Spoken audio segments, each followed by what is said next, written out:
Welcome to Collected Talks of David Solomon, podcasts on Jewish history, the Bible, Jewish mysticism, philosophy, and thought.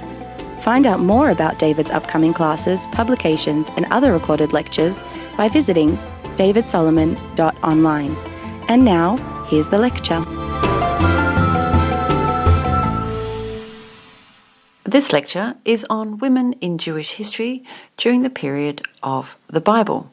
The talk was recorded at the Jewish Museum in 2017, the first of a 7-part series on women in Jewish history. Unfortunately, many of the lectures from that series were not successfully recorded. However, for those who are interested in learning more about women in Jewish history, please refer to the webpage for this episode, where you will find a list of lectures on women in Jewish history taken from different series that David has given over the years. I'm going to divide this course into the standard chronological structure that I use for most of my discussions, and one in which is the fundamental underlying structure of Jewish history. And what that means in terms of tonight is this. I'm going to call this minus 500, 500 BCE, and we're going to call this 1000 BCE or minus 1000. And this 500-year period here is what really we call in Jewish history, call it the First Temple period. But we're going to start a little bit prior to that, around about minus 1200. And we're going to go up to what is roughly regarded, or roughly represents the end of the Bible, the end of the biblical period. In other words, this evening, I'm going to talk about important, impactful, influential, interesting women in Jewish history that we encounter during the biblical period. Now, I know that already, inwardly, some of you are groaning, he's going to do the Bible. He's going to talk about people we hear about all the time. It's not really history, and it's not really anything new. Well, we'll see. And the primary source we have for this period of Jewish history, up to around 500 BC, is the Bible. Not entirely, but for the most part. I just wanted to say in advance, and this is kind of important, and I can feel relaxed enough with this audience to express this. And that is, it may come as a surprise to some of you, but I'm not a woman. That means that I have to make a decision and a kind of a balance about everything that we're talking about how to talk about the role and the influence and the identity and status and so on of women. And I have found in the past that when I do that, and most men who try to be productive members of society, despite their being men, strive to express things in a way that are adequate to sensible relations between genders. But I often find myself saying things that excite half an audience and offend the other half. And so that's one element of the balance that I have to do. I'm not trying to make myself out to be some sensitive New Age guy. I mean, I am, but that's not what I'm trying to communicate here. Thank you. The other thing is that I want us to think about that question, women in Jewish history. This is going to sound trivial, but it's very important, and it will help you understand what I'm trying to articulate in this course, is that we have a dilemma. There are two aspects. Are we going to talk about women who are great, influential, ordinary, interesting people who happen to be women, or are we going to talk about people who are great because of the fact that they are women? Do you understand the difference? And I think what we're going to be doing is both. And on any of the individuals or circumstances or narrative stories that we talk about over the next few weeks, Let's bear that in mind. So I just needed to say that preparatory thing. It's not a simple business to get up and define women in Jewish history. But I'm going to start with the biblical period, and I also need us to be aware that I am not going to be dealing this evening with the Torah. The Torah is the first 5 books of the Bible, the Pentateuch, the 5 books of Moses. I'm not going to deal with that because, number one, many of us learn about those women all the time. That's not the primary reason, but there is a much greater familiarity with Sarah, Rebecca, Rachel, Leah, Miriam, the daughters of Tzlofchad, etc. You can count on 2 hands the number of women that are really prominently discussed in the Bible, and even those women, as important as they are, we don't really get an insight into the complexities of their personalities and their situation. There's not a lot of light and shade going on. Right. And also because we don't necessarily have enough time. I'm going to pick up from the end of the Torah, from the end of the Pentateuch, and we're going to look at the rest of the Bible and the biblical narrative and that period. Does everybody follow what I'm saying? Good. Because by the time we get to here in Jewish history, I have some other introductory remarks. I'm going to leave them. I want to get into it.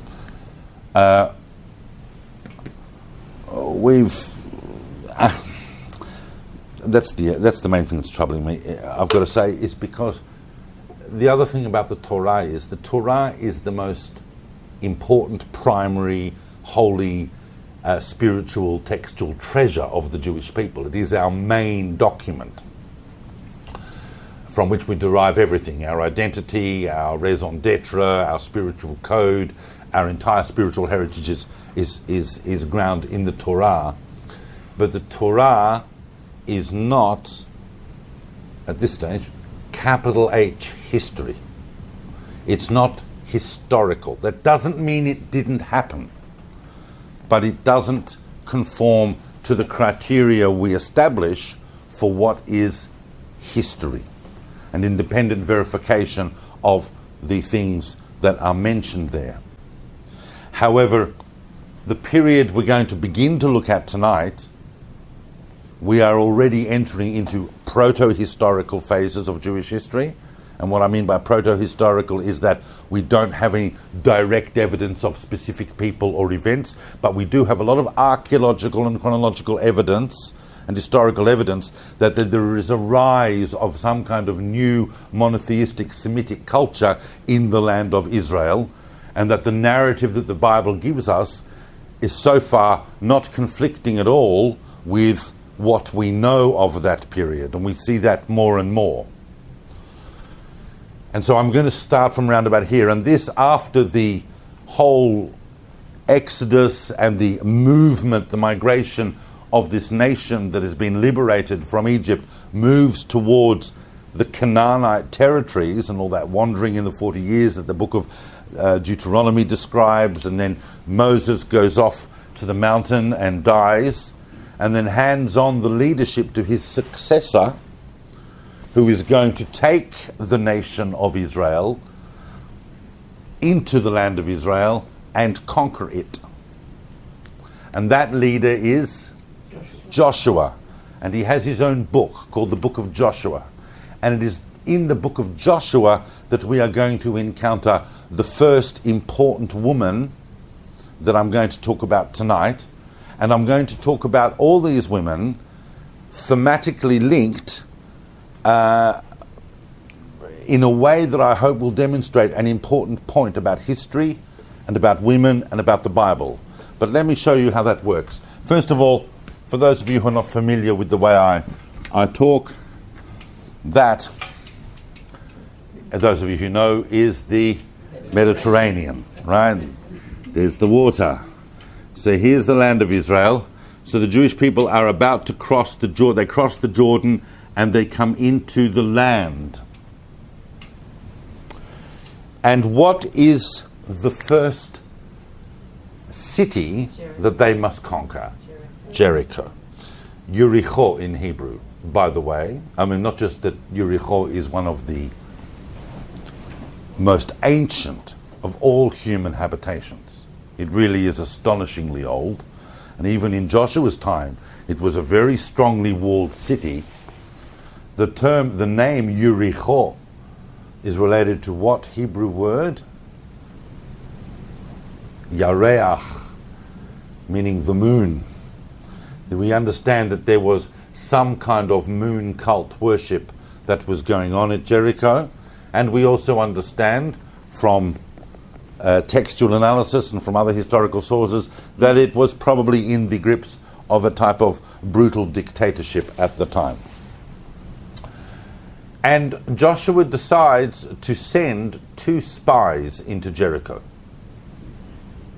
These are not like the spies that Moses had sent, who came back with the bad report that caused a collapse in the morale of Israel, that caused Israel to have to wander around the desert for 40 years. These 2 spies are gung-ho, and they're there to do a job and give some intel back to Joshua on what's going on in the city. And they get into the city, and the authorities become aware that they are there. So they have to hide in the city. And where do you go if you're in a city and you need to hide? Where do you go? What type of woman? You go to a brothel. Well, yeah, that's a whole discussion. They went to a woman who was the first significant woman I want to talk about, an amazing woman and very, very influential in the way that Jewish history and biblical narrative has been received and understood within Jewish history, and her name is Rachav, or Rahab, as they call it. Rachav is a prostitute, and she lives in an apartment in the wall. And not only does she entertain these spies, entertain in a kind of a wholesome way, and protect them, and she even hides them and even lies to the authorities of her own city about having seen them. When they're actually in her apartment, she's hiding them. She gives them precisely the intel that they are after. What they are after is not so much about the physical weaknesses of the city. That's not going to be a problem for them. They have this weapon called God. What they want to know is the morale of the population. And Rachav is able to tell them, she said, I'll tell you what's happening in the city. What's happening is that people are freaking out. We have heard of you. We heard how you came out of Egypt. We heard how your God split the sea. We heard how he sustained an entire nation in the desert. We heard how you conquered Sichon and Og and Moab and the other nations on your way to here. We know that you will take the city. We know that your God is God. That's what they needed to hear. And they went to return to Joshua to give him all that intel. And she said, but what's going to happen is that you're going to enter the city and you're going to annihilate everyone.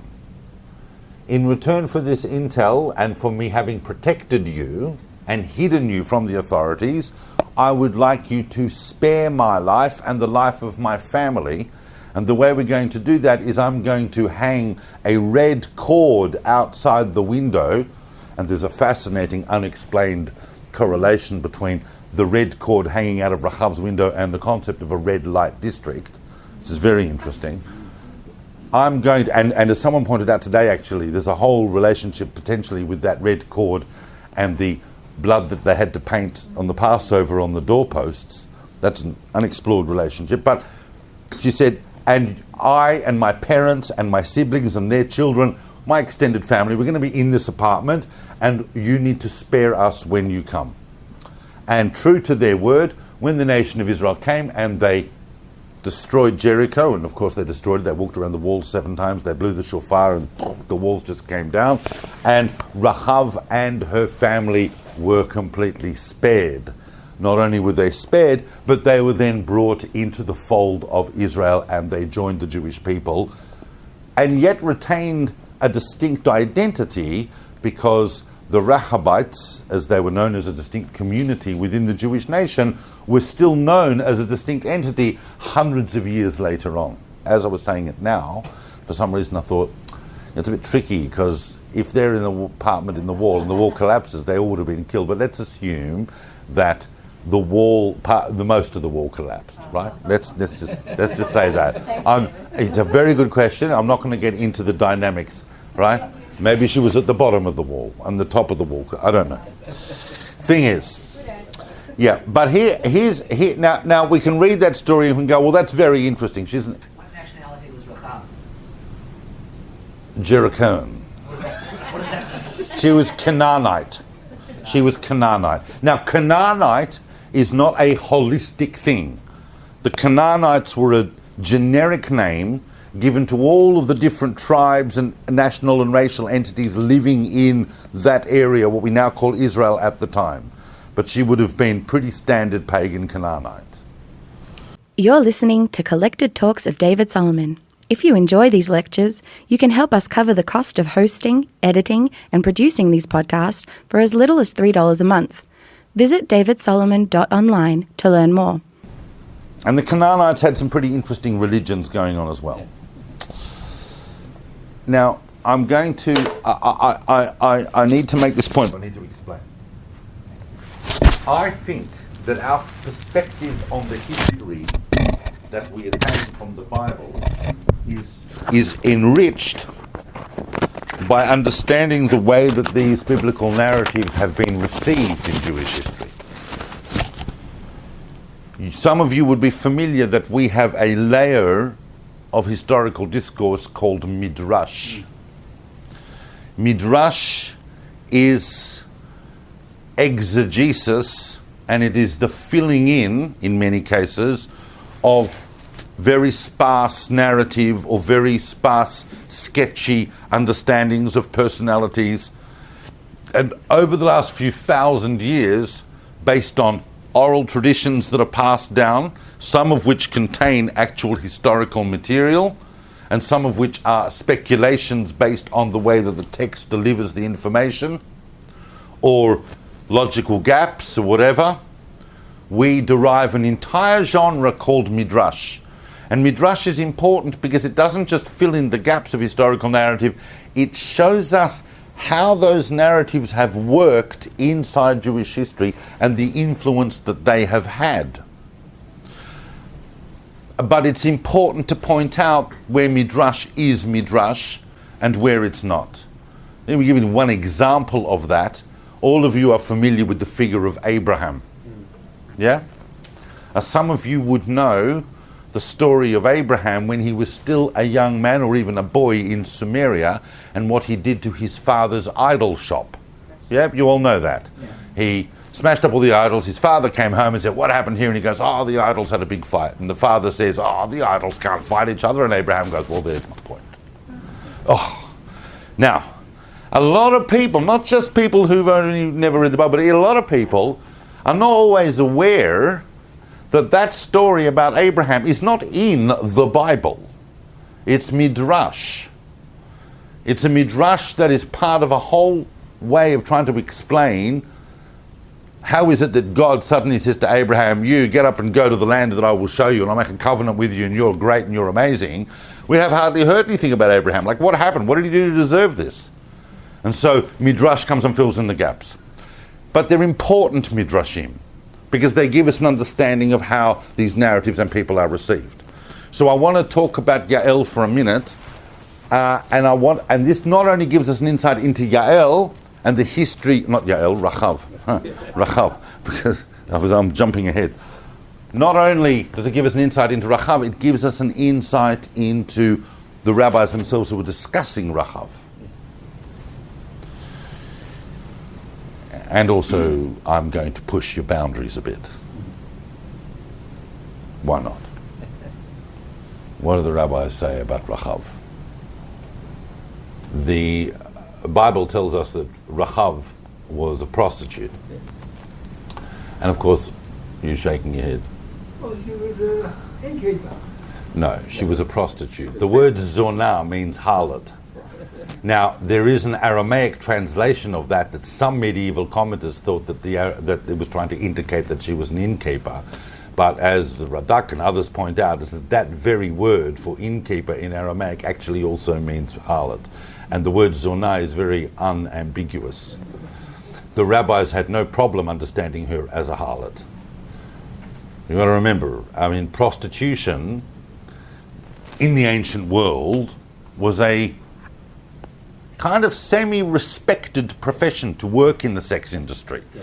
It wasn't something you wanted your family doing, but it was respected not just in the secular domain, but equally there in the domains of temples and sacred sites had temple prostitutes. Yeah. So it was recognized that there were these women that worked in that industry. But for the rabbis, they had to go much further than that. Rachav was not merely a prostitute.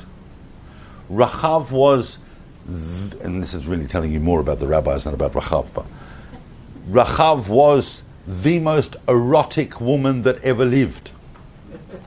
The mere mention of her name caused men to sexually climax.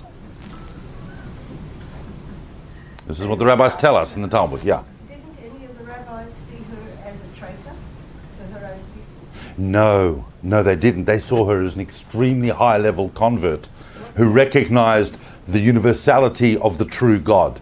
Very interesting. What does that tell us about the rabbis?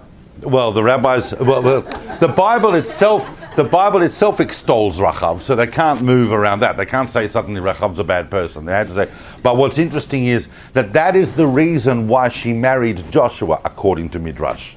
That itself is not in the Bible, but Midrash tells us she married Joshua. And therefore the Rachabites, hundreds of years later, saw themselves as descendants of Rachav and Joshua.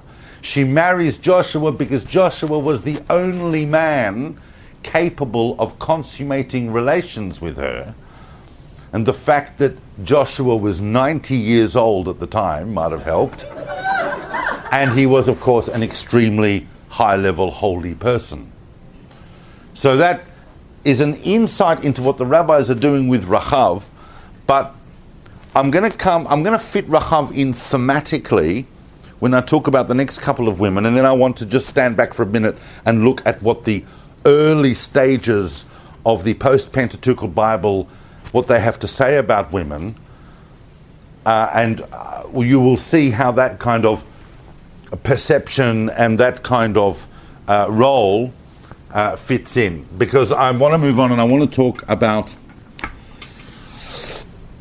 you see, after Joshua, here's the land of Israel, and after Joshua, well, let's talk about Joshua for a second, because there's something I need to point out about this. And I don't want to get too sensitive about this, but those of you who are exposed to teaching and the teaching of biblical education might be aware that probably the most difficult book to teach in our generation would be the book of Joshua, because basically the entire book from beginning to end is just, from the perspective of our generation, looks like just one great big long war crime. They were going around effectively ethnically cleansing or annihilating entire nations on the command of God. Now, our assessment of that notwithstanding, that doesn't stop people today, by the way, heralding that era as some kind of precedent that we should be looking towards.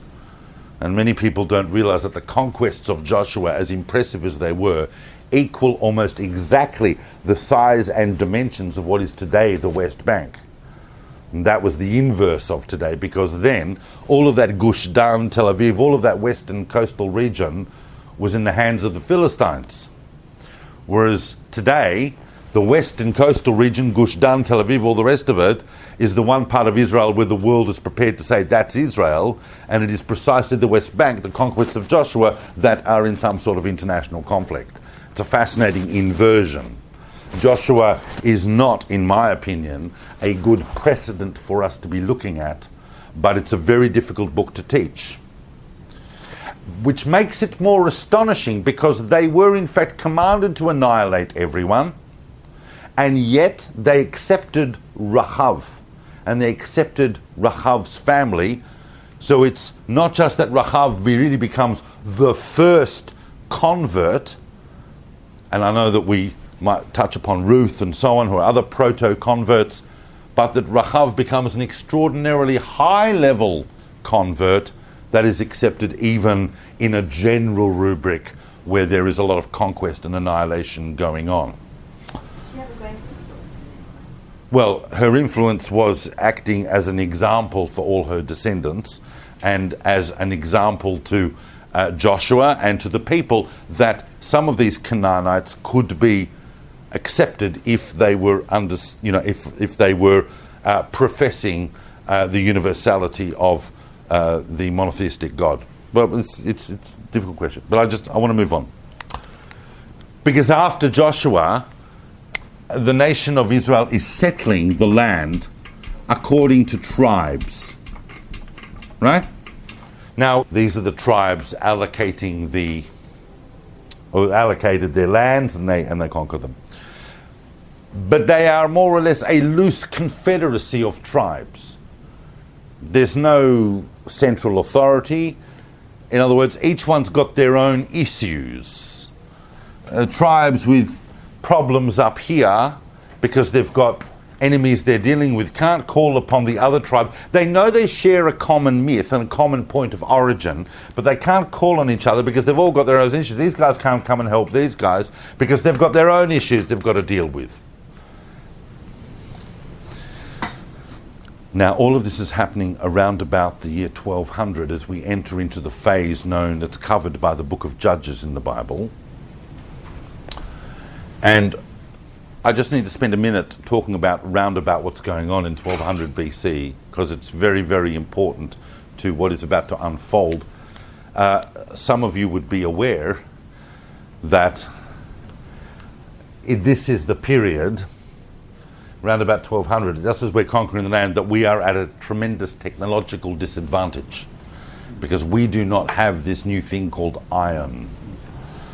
The Hittites nearby have invented an oven that they can turn up to 800 degrees Celsius. They can smelt iron, and the great advantage of iron is not just its strength, it's the fact that you can produce it very quickly. Iron is everywhere, and whereas before you might have 50 men, you might have an army where there's one spear or one sword among 50 men. Now you can arm thousands of men very quickly with cheaply and easily produced materials. That's the real shift that happens. And what we find is that now that we didn't used to know this, but in the last couple of 100 years, archaeologists and historians have done a lot of work, and we now realize something. And that is that round about this period, there is an entire wave of destruction that goes right throughout here, from the Fertile Crescent in Mesopotamia right through to Egypt. Civilization collapses. It is destroyed. And archaeologically, at that level, in every dig that you find this wave of destruction. It's not incredible to link a wave of destruction with the arrival on the scene of an entirely new military technology. It's known in ancient history as the catastrophe, this collapse of society. Not just one nation, the whole of global civilization collapsed after the invention of iron. That therefore meant that whereas the big civilizations of Sumeria and Egypt were going into temporary recession, that created a vacuum in the Levant and in the area of the Middle East that is of our concern. That meant that there were new powers arising in this area, and one place where several warlords tried their hand to create types of entities, kingdoms that would eventually go on to become empires. Remember that they hadn't read history and they didn't know the Bible, didn't know how things would turn out. For all they knew, they were going to be the next big thing. And one of the big centers for that was at a place called Chatzor. Chatzor is in the north, right in the north of Israel, virtually in the Golan. And Chatzor, through its use of iron, controlled the land of Israel and controlled particularly the Jezreel Valley, the fertile Jezreel Valley. And the reality of it is, certainly in the ancient world, whether they admit it or not, if you control the Jezreel Valley, you control the Middle East. That is the gateway between Egypt and Sumeria and Turkey and Lebanon and Phoenicia and everything going on here. And it's fertile and it's a pass. Everywhere else is desert, mountains. That's been the case for a long time. The Jezreel Valley is very, very important. And they were controlling it in a brutal dictatorship for 20 years. A king called Yavin. And he controlled it through the use of 900 iron chariots, which were under the command of a general called Sisera. Now, as I said, this thing went on for 20 years. That was part of the cycle of what was happening in this phase of Jewish history. There were oppressions, liberations, oppressions, liberations. This is the period of the judges. There was no dynasty, there were no dynasties, there was no central authority. Heroes would rise up, they would deal with crises and then go and retire back at the farm. But this was a particularly difficult period. It looked very, very much like Jewish history could have even possibly come to an end. The person who delivered from this problem is known as the Mother of Israel. And her name, of course, is Devorah. And Devorah, the Bible tells us, was a prophetess. She was the spiritual leader of the age. Now, I need to emphasize that because some of you are sitting going, okay, she was the spiritual leader of the age. There are many people who believe, they may not all be in this room, but there are many people who do believe that Jewish history or Judaism is this static representation of what it has always been, and that is simply not the case. Jewish history, Jewish civilization, Jewish culture has evolved. And the last 1,000 years has seen the constant disempowering of women.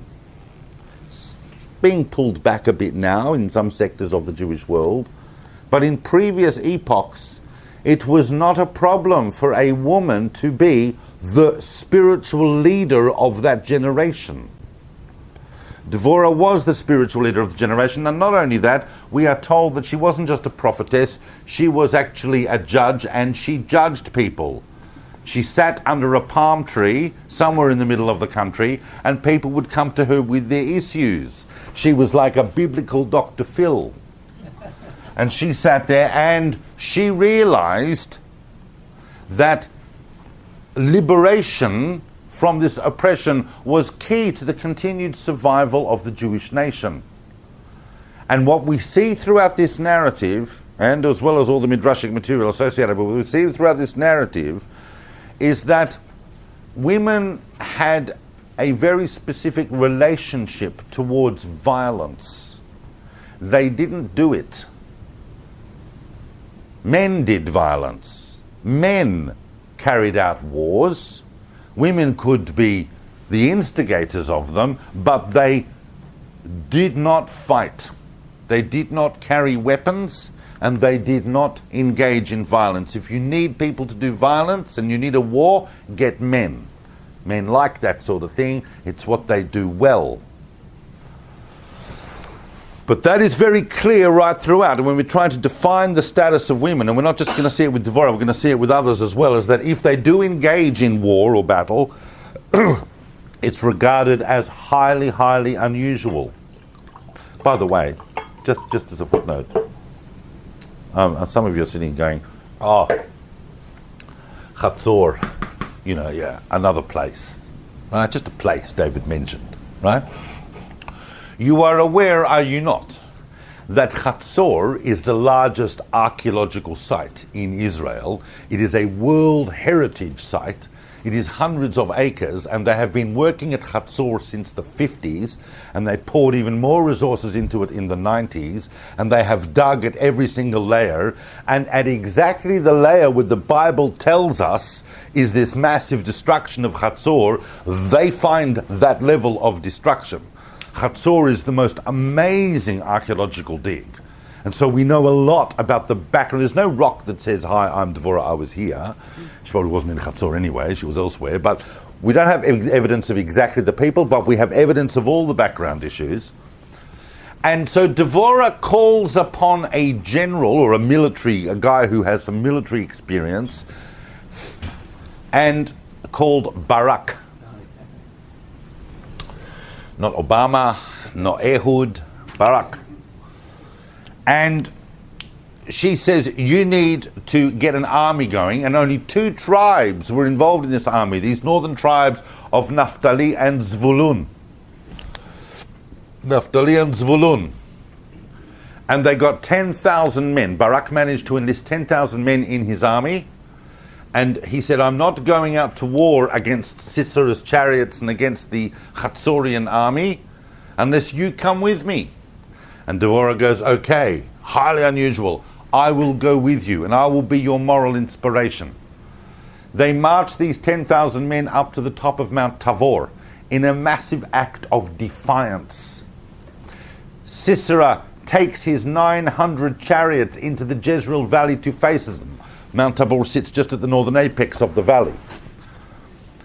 And as you famously know, there was a huge downpour overnight. The Kishon, or a tributary of the Kishon River, overflowed. Everything turned into mud. Sisera's 900 chariots sunk deep, stuck in the mud.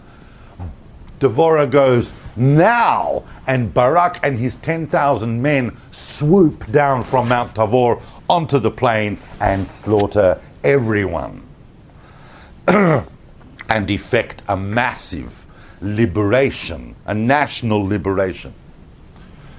Meanwhile, the general, Sisera, who has fallen off his own chariot, escapes from the battlefield and is running in search of somewhere to take refuge, because obviously he is the main focal point of the Israelites' anger, as you would imagine, having brutally repressed them for 20 years. And he's running exhausted, and he's running, and suddenly he sees the tent of an ally called Hever the Kenite. Now the Kenites are interesting. They're connected with Jethro, and they are you know who the Kenites are exactly like? They're exactly like, who do you think of when you think people living in the north of Israel who are kind of not part of the around society around them, but like loyal, the Druze. And it's amazing because the Druze also have a whole thing about Jethro. The Kenites were the Druze. And what we sometimes forget when we think the Druze, we have warm, fluffy thoughts, right? Oh, the Druze, they serve in the IDF, they're so nice, they're loyal, they're not Jewish, but they're loyal. And we sometimes forget that there are Druze on the other side of the border who live in Syria who are loyal to Syria. I mean, the Druze, it's just a quality the Druze have. They are loyal to the nation in which they live. Now, Hever the Kenite is a neutral, but he has made an alliance of friendship with Yavin. So when Sisera sees his king's allies' tent, he goes, oh, brilliant. And he rushes inside, and at the tent is Hever's wife, Yael. And Hever is not at home. And Yael takes Sisera in and says, you will be safe here. And she goes in, and he's exhausted, and he's thirsty, and she gives him milk. And so he gets sleepy, and he lies down, and she puts a blanket over him, and he goes to sleep. And then she takes a tent peg and a mallet and drives it through his temple and pins his skull to the ground, and after a series of fits and convulsions, he dies. She kills him. She is then extolled in Jewish history as a fabulous heroine. She is the woman that Devorah prophesied that Sisera will fall at the hands of a woman. It wasn't Devorah herself, it was in fact Yael. And then, of course, like every woman that does something amazing in the Bible, she then goes and converts to Judaism, etc. Right? But Yael is an extremely important part of the story. Chapter 4 of the book of Judges talks about the story of Devorah and the story of Yael. Chapter 5 is this amazing poem which represents one of the oldest parts of Tanach, stunning Hebrew, which is a poetic rendition of the story of Devorah. The rabbis, not enough for them, this story. Midrash does a whole thing with it. Now, I'm only going this for 1 minute because it's not really the historical aspect of it, but I want to look at it in the way that these stories are received within Jewish history and what they say about the status of women and what they say about how women are perceived. Because they, of course, obviously are telling you that Sisera and Yael had sexual relations. And she did that in order to exhaust him. It is a case, the Talmud tells us, of a sin that is even greater than a good deed because it had such a high and lofty intent. Amazingly, that puts her in complete inverse to Rachav. Rachav, who is a prostitute, takes in the enemy, lies to her own authorities, and then enables those people to live. Yael, who is a housewife, takes in the ally of her husband, sleeps with him, and then in contravention of all laws of the sacredness of hospitality, kills him. These two women do exactly the opposite. You couldn't even try and match how much opposite they are, and yet they are both extolled. The rabbis also tell us about Yael that also, of course, she was highly erotic, but not at the level of Rachav. She was able to make men arouse desire in men so that they would want to go home and make love to their wives. So according to the rabbis, this was a higher level of eroticism. It sounds like that he raped her and that's why she killed him. It doesn't sound like she... Either that, or she didn't want her husband to get back and find out what had happened, and there are a number of those reasons. But the probable thing is, when you analyse it, is that she knew that the Israelites had won the battle, and it would be a lot more effective for her to become a hero for the Israelites for having killed their main enemy than have Barak and his men come along and find her sheltering Sisera in her house. So, kind of did the right thing. But putting aside the rabbinic commentary, Yael is... I want to spend... Now, I just want to stand back before we've got a lot to cover tonight, and I want to look at these three women, and I want us to look at something about them, because here is where it's going to shift. What these three women have in common is that they are all empowered, and they are all able to control their own destiny. They take it in their own hands to determine the outcome of their fate. This is very, very important. We're not going to see this idea of the status of women as being in control and empowered over their own lives, in whichever way they do that. That's not sustained. So much so, in fact, well, the next woman I want to talk about briefly, which is in the book of Judges, as we move on the book of Judges, one of the heroes that comes along in the book of Judges to deal with issues is a very interesting guy called very interesting hero called Yiphtach, Jephthah in Hebrew, in English. Yiphtach is the son of a prostitute. His father had a few wives and had several sons from those wives, but he also had relations with a harlot, and Yiphtach was the product of that. So he was seen as the illegitimate child, and his brothers always let him know that, and they shunned him. Therefore, once he's grown up, he's basically hanging out with bogans, as the Tanach puts it. And he's hanging around, just, what guys who lead gangs of bogans, and they go around and they cause trouble. And he is in this part of the country where they are having trouble with a nation that is harassing them called the Ammonites, which are not those little crusty shell things on rocks by the beach. They are actually a nation in the Middle East, the Ammonites. And they go to Yiphtach and they say to him, you're a pretty likely lad, and you regard yourself as a bit of a man. How would you like to lead us in war against the Ammonites? Take your men and go and defeat them. And Yiphtach says, why should I do that for you? You've shunned and ostracized me all my life because of my status. And they say, well, what would it take? And he goes, well, I'll do it. If I'm victorious and I come back and I'm victorious, you are going to make me your leader. And the nation of Israel says, okay, if you can defeat the Ammonites, you can be our leader. So Yiphtach goes out to fight the Ammonites.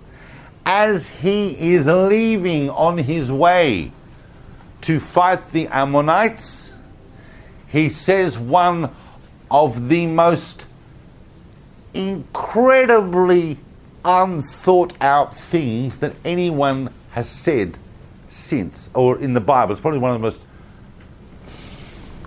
there's certain words I don't want to use about leaders of Israel, but this is really, really out there.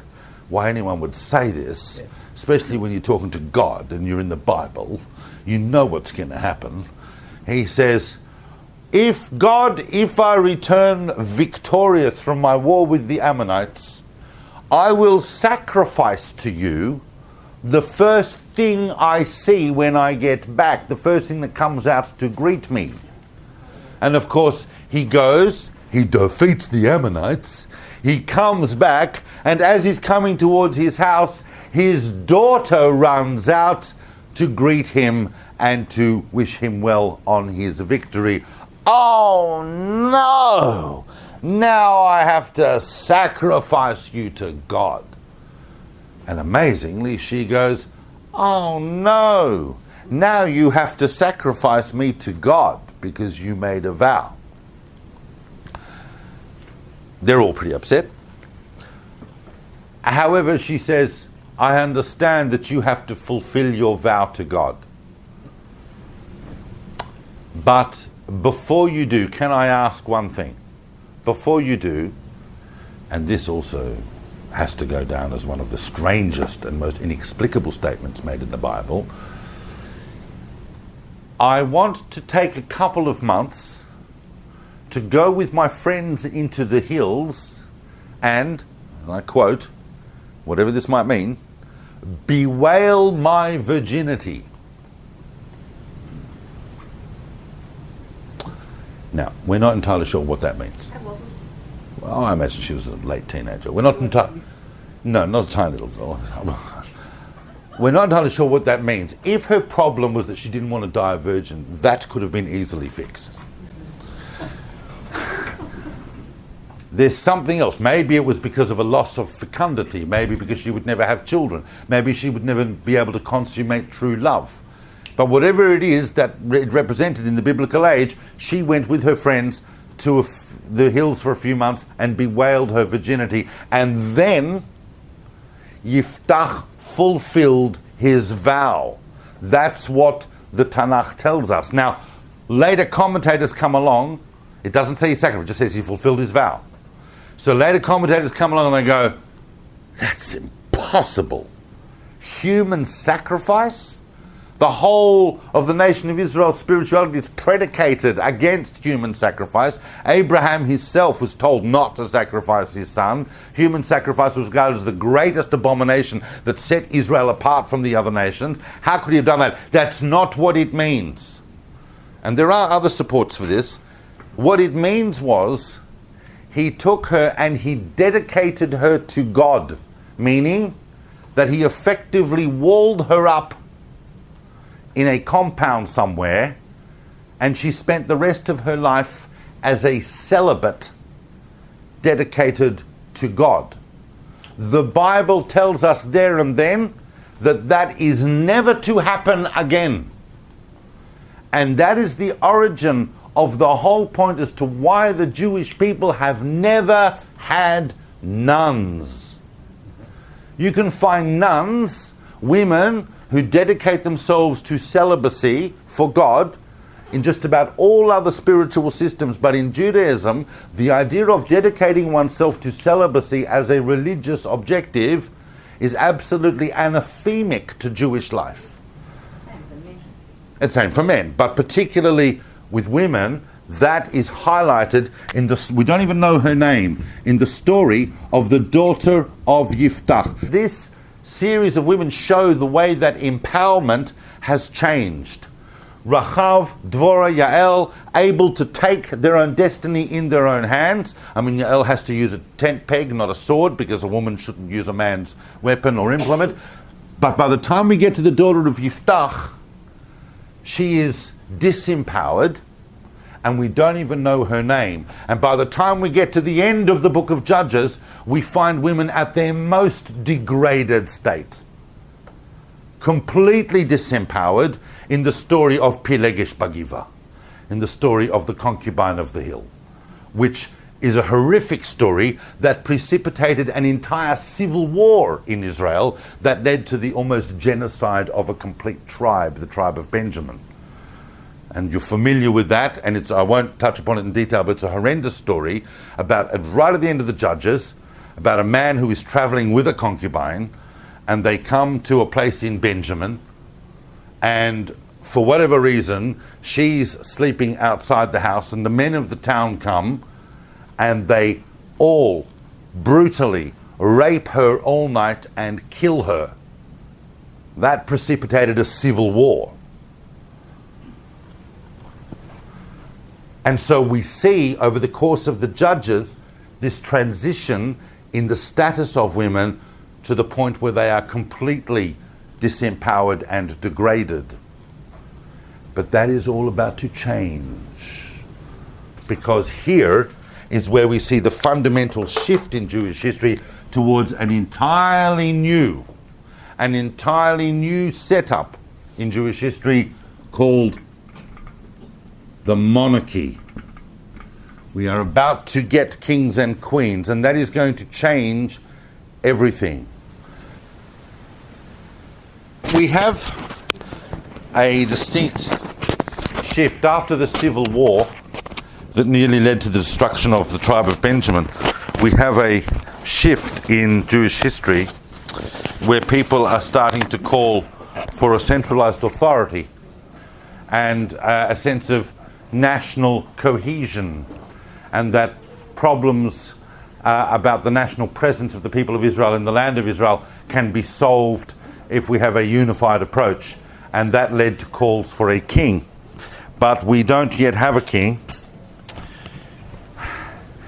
And I want to open this with a woman that shows something very interesting about the way that the status of women and the empowerment of women begins to shift towards the monarchy in a different kind of way. Women obviously,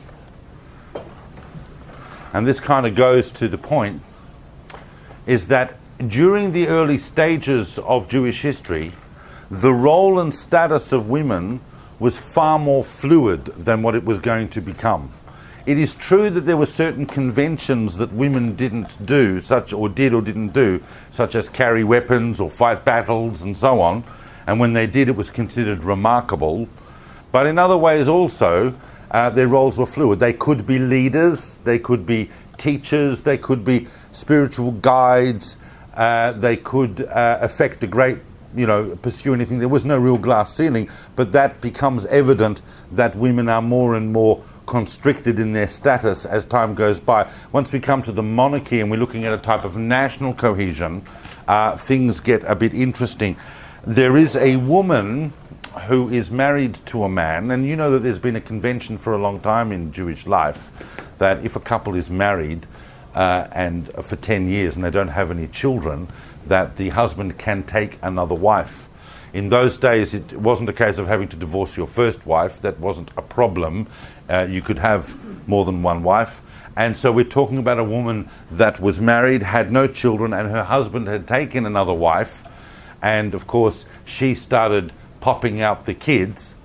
And once that happened, she became a bit nasty towards her rival and started kind of deriding her a bit and making her feel quite inadequate for the fact that she had no children. Her name, of course, is Channah, and her rival Penina. Now, they are married to a guy called Elkanah. Elkanah always reminds me of the type of guy that is a very nice idiot. He is quite religious, and every year he takes his two wives and his children, Penina's children, the whole family, and they all go on a pilgrimage to the spiritual center of Israel, where the tabernacle, the sacred site of Shiloh. And they go there, and there's lots of families come, and they have they sacrifice, and the sacrifice meant that part of the animal goes to God, part to the priest, and everybody just sits around having a huge meat fest with wine and this parties, and it's the pilgrimage to Shiloh. So he takes his family every year. And this one particular year he takes her, and she's really upset. She's sad. Penina's been giving her a hard time. She's pretty embittered. And he gives all a portion of meat appropriate to Penina and all her children, and then he gives Channah a double portion of meat, and he says to her, aren't I basically a good husband? Aren't I worth more to you than 10 sons? I'm such a great guy, etc. And I always think that's a bit idiotic. It's really quite unfulfilling. You have this major issue where you're unfulfilled in your life, and your husband's going, here, have a steak, right? and aren't I great? And what do you need kids for? You got me. It's just something missing about it. Oh, I think he meant well. That's what I'm saying. He's a well-meaning idiot. Anyway, she gets up, and she feeling pretty bad about the whole thing, and she wanders into the sanctuary late at night. Very quiet, everyone's still partying outside, and she wanders in and she kneels on the floor and she just pours out her heart to God. Is it so difficult, God, to give me one child? Just give me a child, that's all I ask. And if you give me a son, I will dedicate him to God. Anyway, the high priest Eli wanders in at this point and sees her on the floor. I mean, here's the point, just before I talk about that. This is a woman that is also effectively disempowered. She is another man's other wife, not even the one that's producing children. Her life is unfulfilled. She's got nothing. But there is one power that however disempowered you become, there is one power that cannot be taken away from a person, ever. And that is the power of prayer. And Channah pours out her heart to God. Eli sees this and he thinks that she's drunk. And he says, because everybody's drinking wine, he thinks this drunken woman has wandered into the sanctuary and is just talking. And she says, go home. Stop drinking and go home. She goes, I haven't drunk a drop. I'm pouring my heart out to God. I just want him to give me a child. And Eli blesses her and says, may you have a child. And of course, within a few months, she gives birth. Okay, don't get technical, all right? Probably 9 months, right? Whatever, maybe she was, who knows, right? Sometime during the course of that year, she gives birth to a son that she names, and bear in mind, that's one power also that women had. They were naming their children. She named him Shmuel, Samuel. And of course, when he was old enough, she brought him to the sanctuary where he was given over to the priests to grow up and be part of the sanctuary. He was to be a Nazirite his whole life. He wasn't a priest, but he went on to become the great spiritual sage and leader of Israel. And not only that, but he is then the one that goes on, Samuel is the one that goes on to anoint the first two kings of the United Kingdom of Israel. Channah is extremely important. She shifts the balance of empowerment by utilizing her own spiritual power to open up and honestly pray. Prayer was not a notion before that. The whole way in which prayer and the power and efficacy of prayer comes into the Jewish narrative, comes in through a woman, comes in through Channah. And it's not just any prayer, but it effects a huge revolution within Jewish history. Samuel anoints the kings. And that is a very, very different change of direction. That affects certainly the next 1,000 years of Jewish history, if not the next 3,000 years, because we are still dealing with the concept of a monarchy. The concept of a monarchy ultimately became embodied in the concept of the Messiah. The Messiah is really only a concept that exists because of a spiritual mistake that we made back in the time of Samuel to adopt a king. We were never meant to have kings, but once we have a king, then we have this 3,000 at least loop that we have to go through till we get the last king, which is the Messiah, and then we can all go back to being normal. So it is, in fact, the prayer of Channah is a prayer that effects redemption, and it introduces. That's why she is seen as the icon and the protogenitor of the whole concept of prayer. Now, what then happens is Samuel anoints Saul, and of the tribe of Benjamin, Saul becomes king. And he's only king for a few years. It turns out he's a bit of a fadicha. And then we see the rise of this obscure Judean shepherd boy that's going to go on to become the big and greatest and iconic prototype of all the kings of Israel, who is, of course, King David. And King David has a very, very complex relationship with women and with various women. He married 18 women. I'm going to look at three of them. But he had complex relations with all the women in his life, including his own daughters, his sisters, and so on. But we're going to just look at the wives because they represent something about the theme I want to talk about tonight, which is really the empowerment of women and the way it's shifted throughout the biblical narrative. Of course, the first woman that really David is associated with in any kind of depth is his first wife, and that is a daughter of King Saul.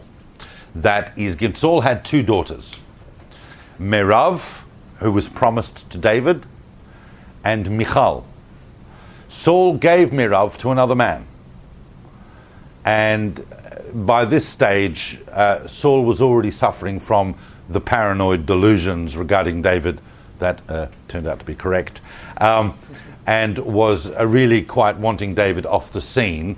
And he said to David, who by this stage, David had killed Goliath, and he was, already playing the harp for Saul, and he was already charismatic and becoming David. His star was definitively on the rise. He was best friends with the king's son and the king's son's sister, Michal.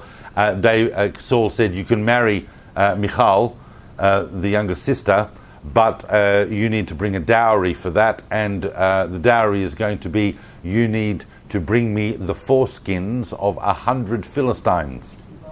And David went and brought Saul the foreskins of 200 Philistines. But just to clarify, by the way, that doesn't mean that 200 Philistine men were now running around being Jewish. It means they were dead. Just to clarify that.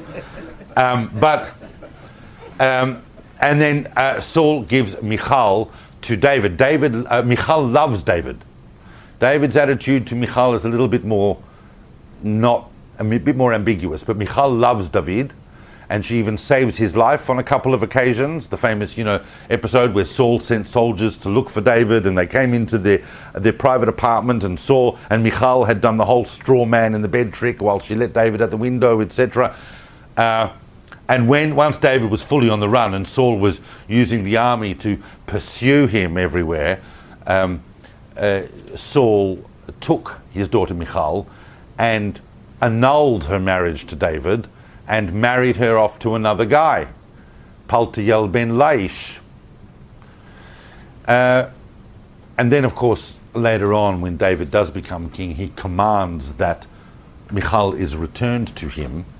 In one of the most pathetic scenes in the whole of the Bible is when she is wrenched from Paltiel ben Laish, who she obviously has been living with and they've grown very fond of each other, and he actually accompanies her and the soldiers taking her, weeping the whole way until they get to just before a certain point near Jerusalem where the soldiers turn to him and they say, "You can't come any further," and he has to watch as his wife effectively is taken back into Jerusalem where she has to live with David.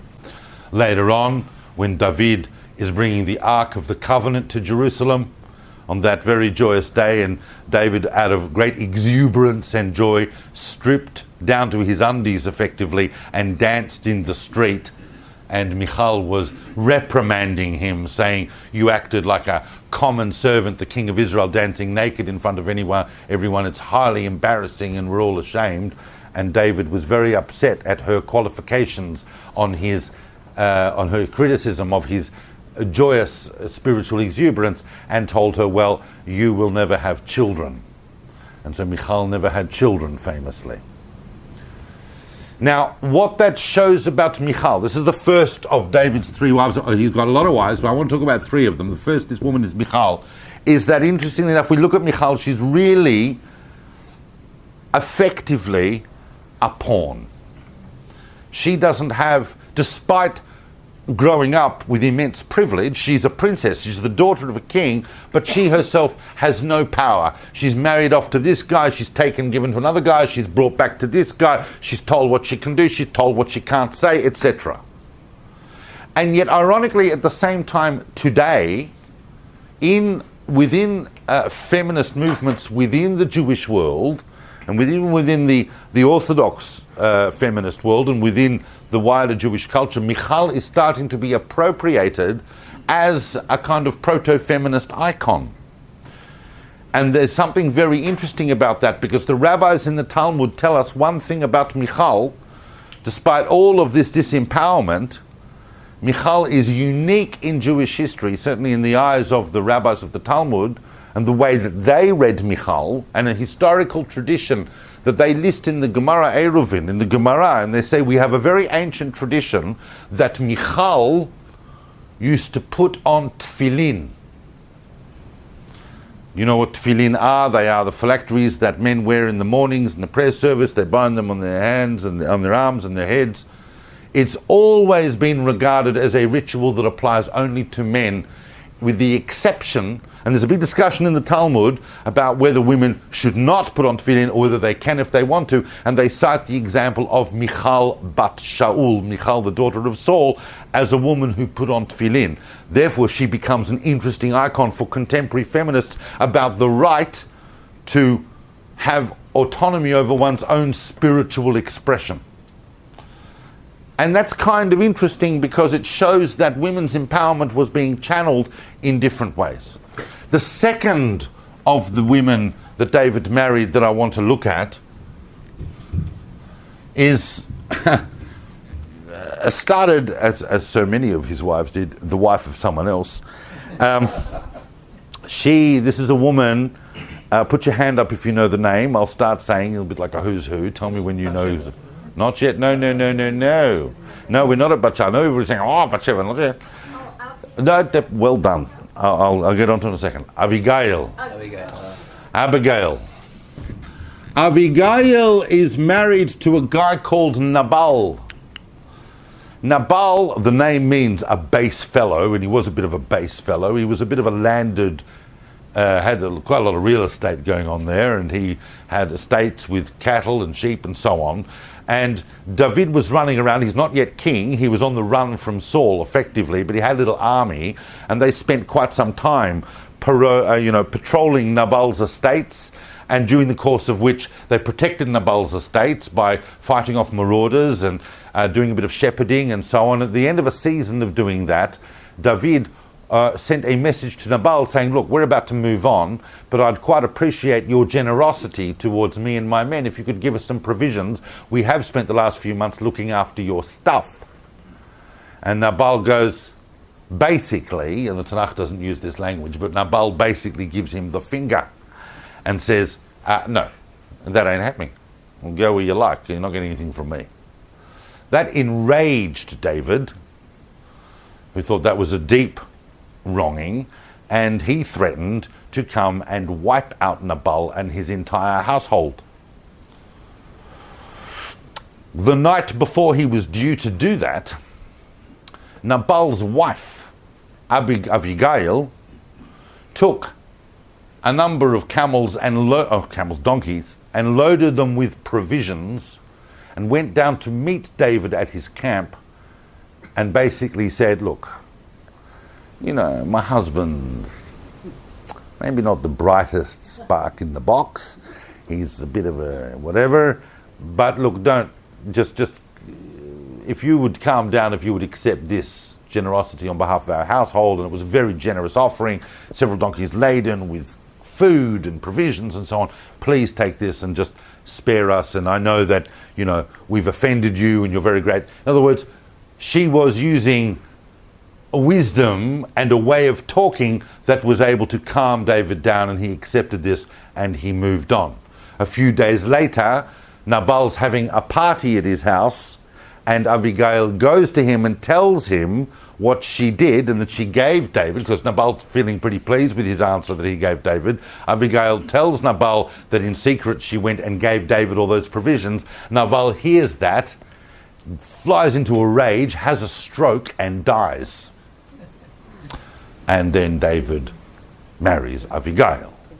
David was so impressed with Abigail that he decided that she should be one of his wives, and that's pretty much the detail that we know about Abigail, although we do know that she followed David and went with David on all of his subsequent adventures and eventually ended up living with David's extended family in Jerusalem. Abigail became one of the main wives of David. One of his real confidants? Yes, yeah. They were very close. He had a lot of respect for her. The rabbis, of course, tell us that Abigail was... Now, I know these sorts of comments, when I bring in the rabbis tell us, they tell us more about the rabbis than they do about these women. But the rabbis tell us that Abigail was one of the 4 most beautiful women that the world has ever seen. Those women, who are, of course, all from Jewish history and all from the Bible, are Sarah, Rachav, Abigail, and Esther. And Abigail was in that set.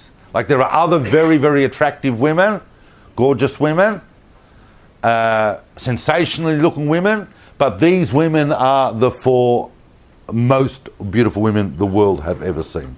Present company except. Now,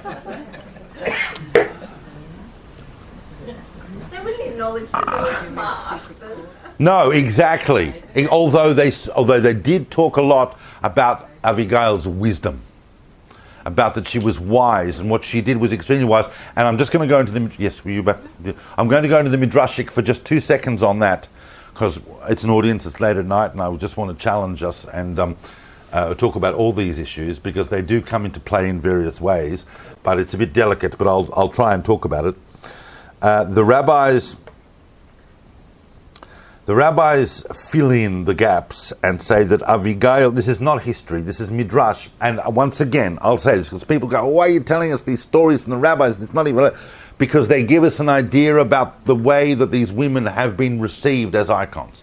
But they say that Abigail went to David, and the real wisdom was that she went to him with a question a halachic question, a question in Jewish law related to nidah. The concept of nidah is all the laws pertaining to a woman who is in a menstrual condition. Women can't have relations with their husbands until they've been to the mikveh. They can't go to the mikveh until they've waited a certain amount of time, and they can't start waiting that certain amount of time until they know that their menstrual that their ovulation is, that whatever it is that I'm trying to find the word for, has finished. And she presents David with this question, and David says, well, I can't look at this tonight, I have to wait until the morning. Obviously she's presented him with a garment that has some kind of mark or staining on it, whatever, and she wants to know whether that discoloration is going to mean that she can't go to the mikveh. And he says, well, I can't look at this now, I have to look at it in the morning. She goes, well, couldn't you do the same thing with the decision you've made about my husband's family? Given that it involves so much bloodshed, couldn't that wait until the morning as well? And David turns and says, but he's a rebel. And she says to him, but you are not yet king. And he has to acknowledge the truth of that. And of course, by the morning, he has calmed down. So the rabbis and subsequent Jewish commentators are very big on Abigail's wisdom.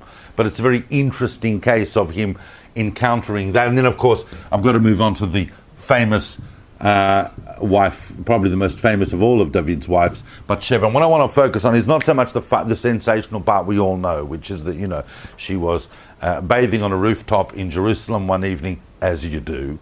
And David sees her and summons her to come to him. They have sexual relations.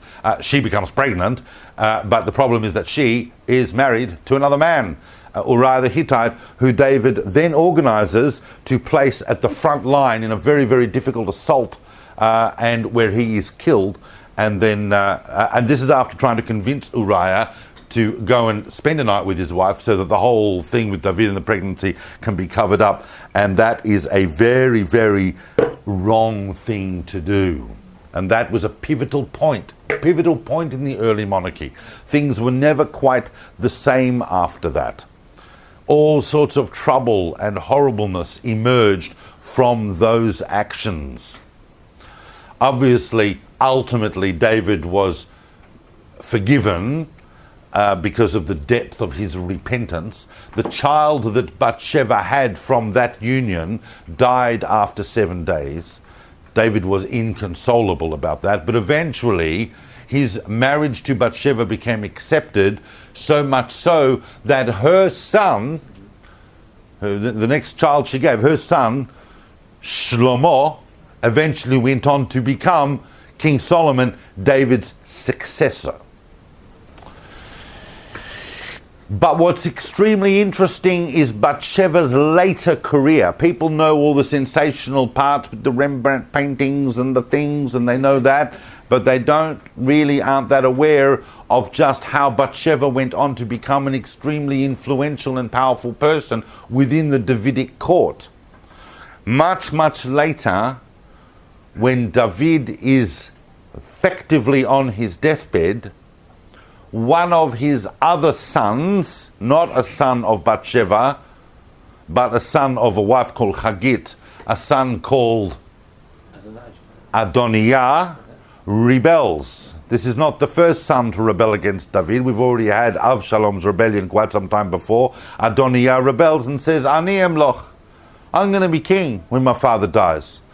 And Bathsheba, together with the prophet, have to go into David and reaffirm with David, who's effectively lying on his deathbed, and he can't get warm, so they bring him a 16-year-old girl to keep him company. He kind of marries her in a formal ceremony. They're not really having relations, but she's there to keep him warm. She goes in and she speaks to David and gets him to reaffirm the succession through King Solomon. So in that way, she effected the subsequent events. And then, when David dies and King Solomon, her son, becomes king,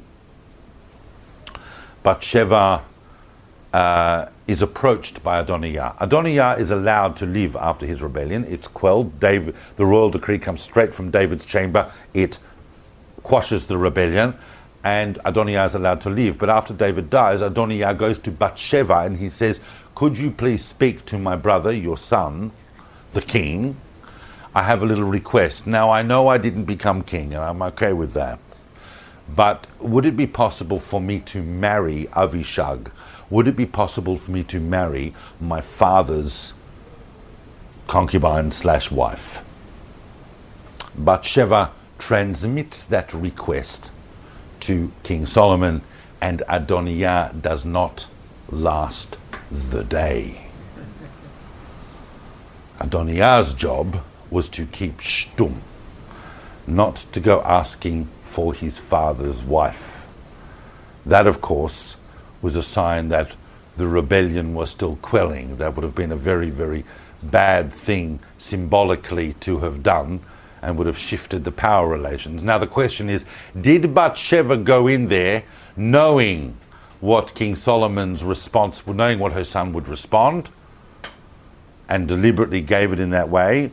Or did she genuinely feel kind of slightly remorseful because her son had become king? She was actually feeling for Adoniah and was prepared to transmit his question to the king. We don't know. But she played that role. She was the person that people could approach to access the king. And in fact, the Midrash tells us that King Solomon had spent 8 years building the temple. And the day of its dedication had approached. And it was the morning of its dedication. After you build something, the most important public building project in the whole of Jewish history, and the morning of its dedication, the king is not there because the king is still asleep. He hasn't woken up.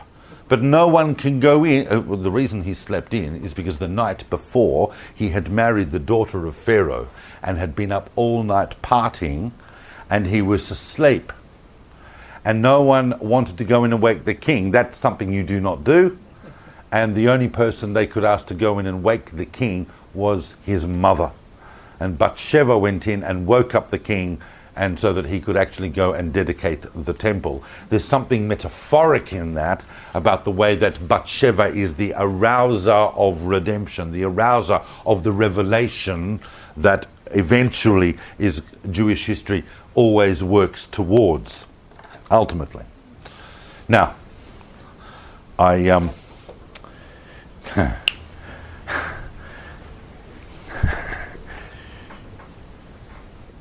women are not becoming monarchs in this period.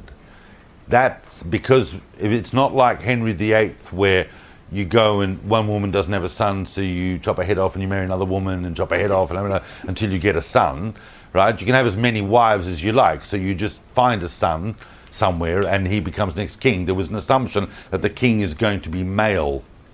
Women were not becoming monarchs at this stage. They were playing this kind of maneuvering role behind the scenes, but they themselves are not sitting on the throne. As you know, after the death of King Solomon, this united kingdom was split into two. A northern kingdom of Israel, well, a southern kingdom of Judah, comprising 2 tribes, and a northern kingdom of Israel comprising 10 tribes. The southern kingdom had the Davidic dynasty, and so it was very stable. In the northern kingdom, the main mode, it was like a fortocracy. Whoever was strongest climbed to the throne. If you woke up one morning and wanted to be king, you simply killed the guy who currently was the king, and if you had enough following, you would become king until next Monday. That's how it was in the northern kingdom, certainly for the first few generations, until round about the middle of the 9th century BCE, where we start to see the first stable dynasty in the northern kingdom, which was, of course, the house of Omri. Now, those of you who are sitting going, Omri, another figure from the Bible, right? Another kind of, semi-mythical character.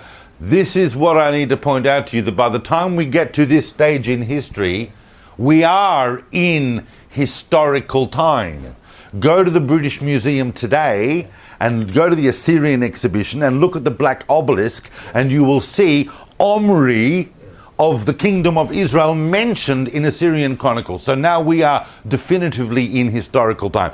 Omri has a son called Rachav. And Omri marries Rachav to a woman who is the daughter of a royal family of the Phoenicians, up here where Lebanon is, and brings her in order to make an alliance with the Phoenicians. He marries his son Rachav to this royal woman called Jezebel. Jezebel doesn't just come to live in Israel and go, okay, well, you know, at the end of the day, I'm a queen of Israel now, so whatever I believe personally doesn't matter. I'm going to have to at least obey the protocols of the place. I'm going to have to be Jewish on the outside. No. She brings with her entire spiritual system. She brings priests. She brings prophets of her religion, which is the worship of Baal. Now I say Baal and you go, oh, Baal. And Baal is not some simple monolithic religion. Baal is a very complex set of beliefs going right across the Middle East. And the fundamental mythologies of Baal, you know, the fight that Baal, the storm god, is having a fight with his father El, and with the underworld god Mot, and with the sea god Yam, and there are all these things going on, and there's an underworld, and they come up. All of those fundamental mythologies become the underlying mythologies of a lot of the religions of the ancient world, right through from Greece and Rome, Egypt, and so on. Baal is a complex, impressive religion. She brings Baalism with her. Her husband builds a temple for her, and she sets about trying to convert the entire nation to Baalism. Most of the time, she is perpetrating social injustices with her husband. I mean, I said, we're going to talk about women. Not all the women we're going to talk about are nice women. She's perpetrating horrendous social injustices, and of course is fighting the biggest prophet in the whole of the biblical age, who is, of course, Elijah. And they have a daughter, and their daughter is Ataliah. And Jezebel and Ataliah gets married off to the king of Judah. So now the house of Omri is able to make an alliance with Judah through marriage, and Ataliah, who's as big a Baalist as her mother, gets married to the king of Judah. Now, Yehoram. And they have a son, Achaziah. All of the main characters in this scenario get wiped out in the massive Reformation revolution that happens, the most bloody revolution that happens in the Bible, that I'm sure I don't need to tell you about, and they are all effectively killed by one person. The person who is affecting that revolution, who is told by God to wipe out the house of Omri. I'm of course talking about... I think it's Elijah. No. Elijah is zapping people, it's true, but he's not actually going around. This person effectively killed everyone they met. They killed Rachav, they killed Jezebel, they killed the king of Israel, they killed the king of Judah, they killed 400 prophets of Baal, they killed everyone, and that of course is Yehu. The Yehu revolution is the most bloody revolution in the whole of the Bible. Yehu was a guy that when you met him, he killed you, right? Hi Yehu, how you going? Right? Now, while Yehu is affecting mayhem, psycho-killing mayhem all around the north, under God's command, not every single act, but he's just generally told, you need to take down the house of Omri, so he does it. Ataliah, Jezebel's daughter, seizes power in the south and has herself appointed as queen. She becomes the queen of Judah, the first female monarch in the whole of the biblical period, and she sets about genociding all of the descendants of the Davidic household. All of them. Ataliah and of course carrying on her Baalist and promoting her Baalist cult. One-year-old baby is saved by an incredible woman called Yehosheva. Yehosheva is the wife of the high priest Jehoiada. She takes this child called Joash and hides him in the temple for 6 years. When the child is 6 or 7, he's brought out, the crowd is assembled, and they crown him as king. Ataliah runs over to find out what's going on, sees the child being crowned king, freaks out, and she's seized by the crowd and executed.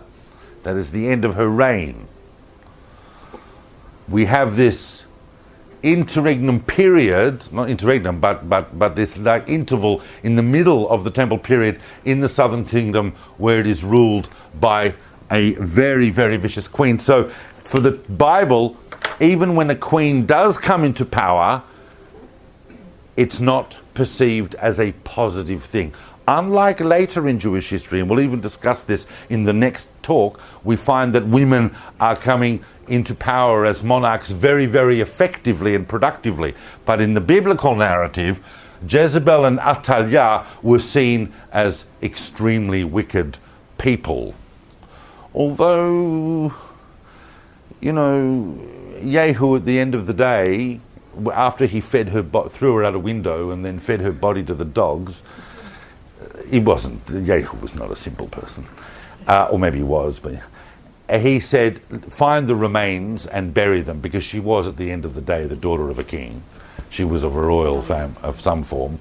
And the rabbis actually tell us that Jezebel was eaten entirely by dogs, as foretold, except for her hands and her feet. And the reason for that, this is Midrash, is because whenever a funeral procession or a bridal party would go by, she would walk out and clap her hands, and if it was the deceased, say something about the deceased, and if it was a bridal party, say something nice about the bride and groom, and based on that, her hands and feet were not eaten by dogs, but the rest of her was. The rabbis were very, very upset with Jezebel, as was the Bible. No, you don't even need the rabbis for that. The Bible is very upset with Jezebel, and that's why her name has come down in history as the embodiment of, although it has a slightly different meaning today, but it's the embodiment of she really was the Lady Macbeth of the Bible. She was goading Rachav on to do all sorts of unpleasantness. Now, however, Okay. I know where I wanted to start and I know where I want to end. So I want to start with Rachav, and I'm going to now just go in the last few minutes. I want to go to the end of the first temple. If we look at the year around about the year 600. So we know that in Judah, just prior to this, and a few decades prior to around about here, not so much the 620, in the middle of this 7th century BCE, there was a series of awful kings in Judah. The northern kingdom, by the way, has been vanquished. That's gone already in 720. The Assyrians came and they took all those people away. That's gone.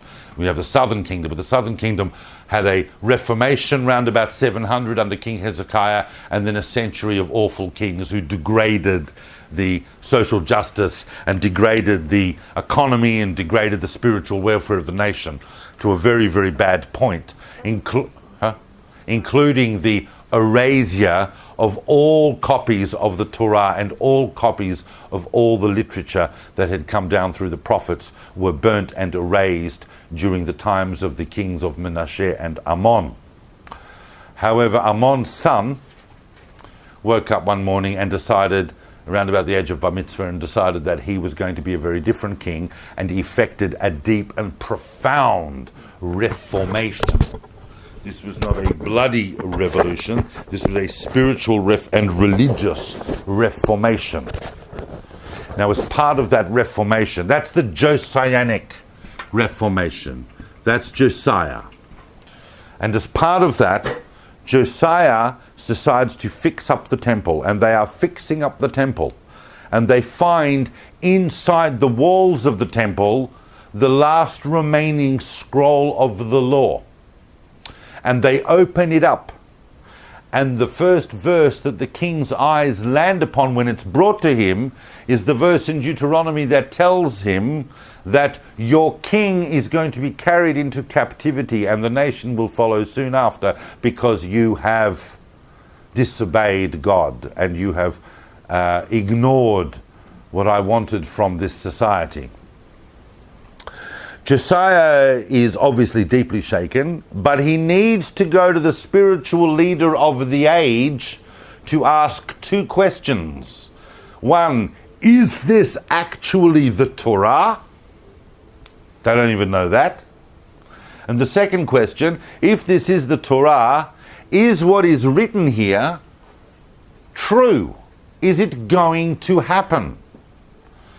And that is a generation where you had a number of choices as to who would be the spiritual leader of that generation. That is a generation that includes the prophet Jeremiah, the prophet Habakkuk, the prophet Zephaniah. But the King Josiah does not send these questions to any of those. He sends them to a woman who he regards as the spiritual leader of that generation. And that, of course, is... Excellent. I knew there was a reason I'm here. That, of course, is... And we're just going to talk about her for 5 minutes, then we'll wrap up. That, of course, is the prophetess Huldah. Huldah answers Josiah, Huldah, by the way, who regarded herself as a, that's why it's nice to wrap up here, as a descendant of Joshua and Rachav. Huldah answers the messengers. She says, tell the man who sent you that this text is indeed the text of the Torah, and that what it says about the exile of the king and the nation will happen. But because you have been pious and have humbled yourself before God, you see, too much bloodshed, too much corruption has happened.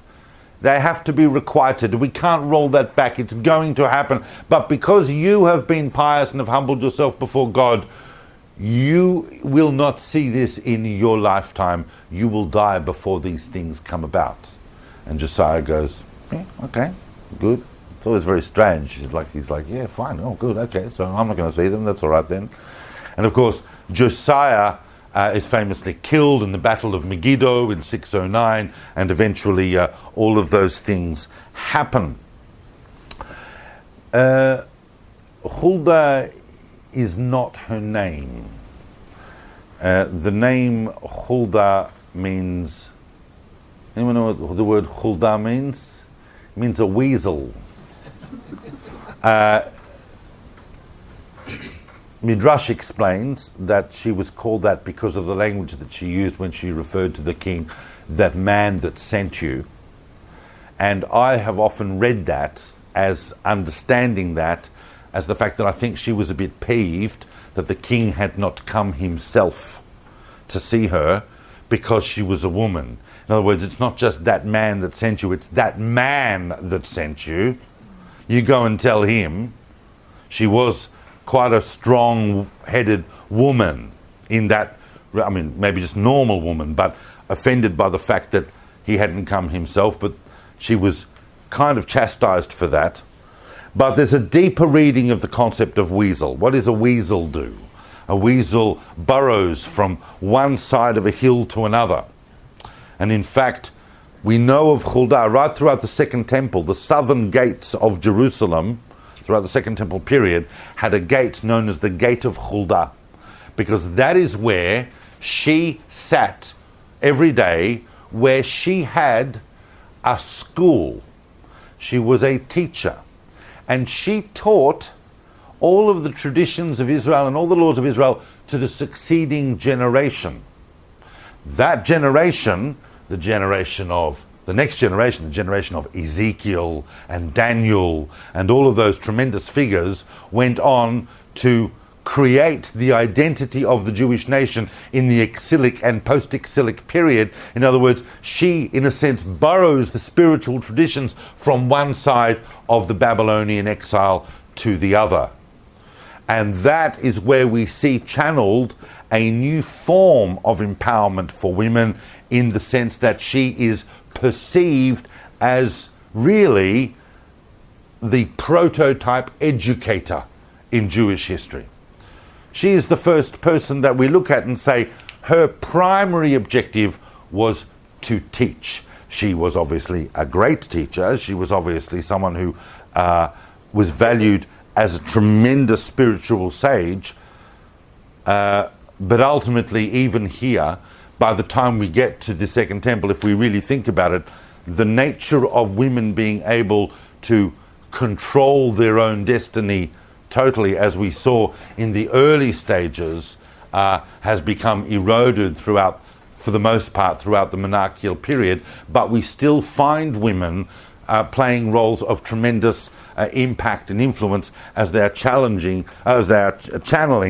different forms of empowerment. And that's a very, very important aspect of Huldah.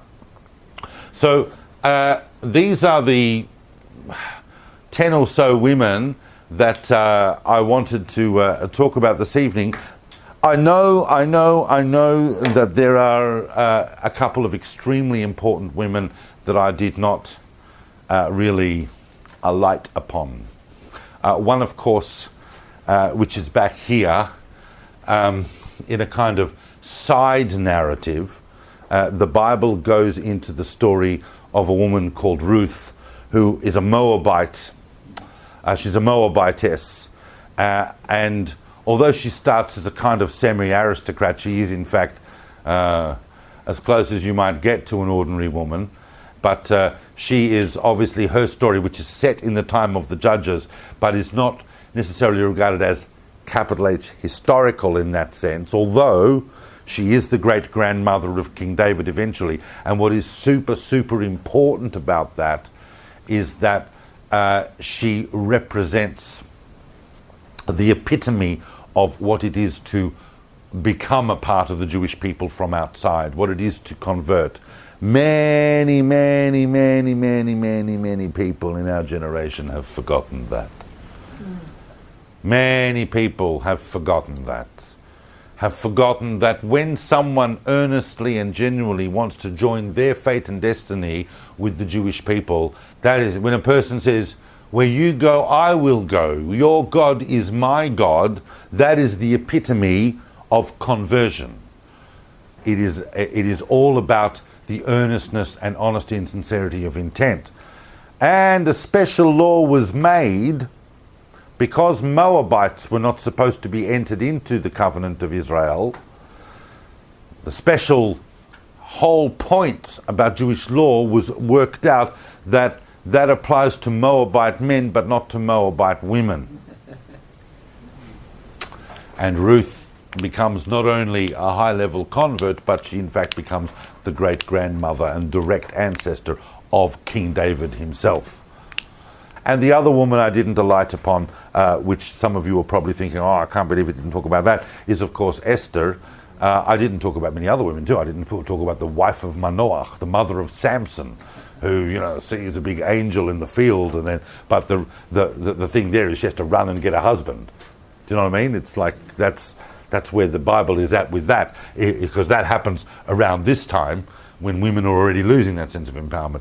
Esther, I will probably touch upon in the next part, because I'm putting her more towards the Second Temple period, the beginning of the Second Temple, and bearing in mind that Esther is very complex historically.